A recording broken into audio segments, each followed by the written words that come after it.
एक आम सी लकड़ी आदमी के हाथ में एक ताकतवर जादुई तलवार में बदल जाती है। आदमी जैसे ही तलवार को हल्के से घुमाता है, एक जबरदस्त तलवार की किरण सामने की रानी को सीधा घोड़े से गिरा देती है। इवान अपने साथियों को बांध से मुक्त करता है और फिर जादुई तलवार को दैत्य राजा मोजुनॉन को सौंप देता है। लेकिन जब इवान पूरे विश्वास के साथ उससे वादा निभाने की उम्मीद करता है, तभी अचानक राजा सामने आ जाता है।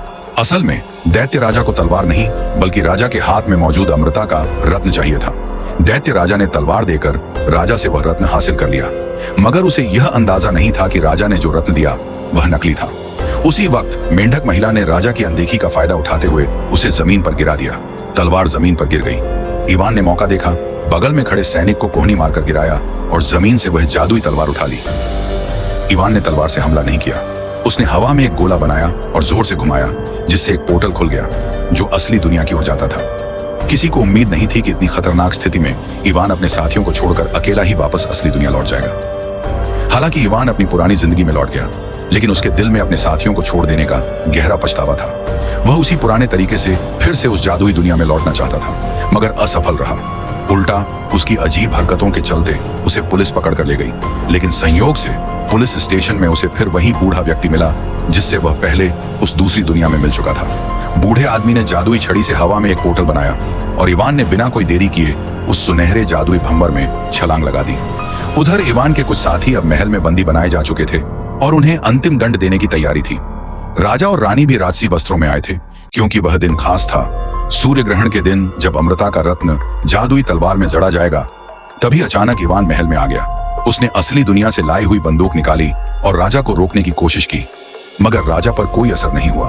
वह रत्न को तलवार में जड़ने में लगा रहा। सूर्य ग्रहण आगे बढ़ा। राजा धीरे धीरे इवान के पीछे आ खड़ा हुआ। अब इवान चाहे जितनी भी कोशिश कर ले, राजा को कोई नुकसान नहीं पहुंचा सकता था। दैत्य राजा को यह समझते देर नहीं लगी।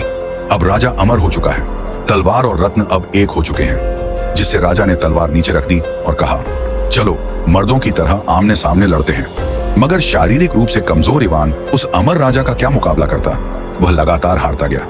लड़ाई के बीच राजा ने इवान को सच्चाई बता दी कि कभी वह और रानी मिलकर महान योद्धा इलिया यानी इवान के पिता को पत्थर की मूर्ति बना चुके थे, और सिर्फ वही जिसकी रगों में योद्धा का खून हो वह इस जादुई तलवार को चला सकता है। मगर अब यह आखिरी योद्धा इवान राजा के पैरों के नीचे था।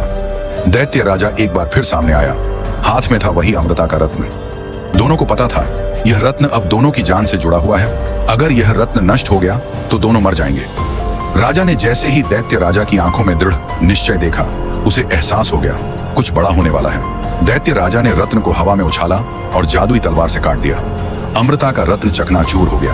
राजा तुरंत राख बनकर हवा में गायब हो गया। साथ ही साथ दैत्य राजा भी धूल में मिल गया। रानी ने देखा सब कुछ खत्म हो गया है, तो उसने महल से छलांग लगा दी। जैसे ही बुराई का अंत हुआ, रानी द्वारा पत्थर बनाए गए लोग फिर से जीवित हो उठे। शांति और खुशहाली एक बार फिर से लोगों की जिंदगी में लौट आई। अगर वीडियो पसंद आया हो तो सब्सक्राइब जरूर करना, क्योंकि अगली वीडियो और भी जबरदस्त होने वाली है।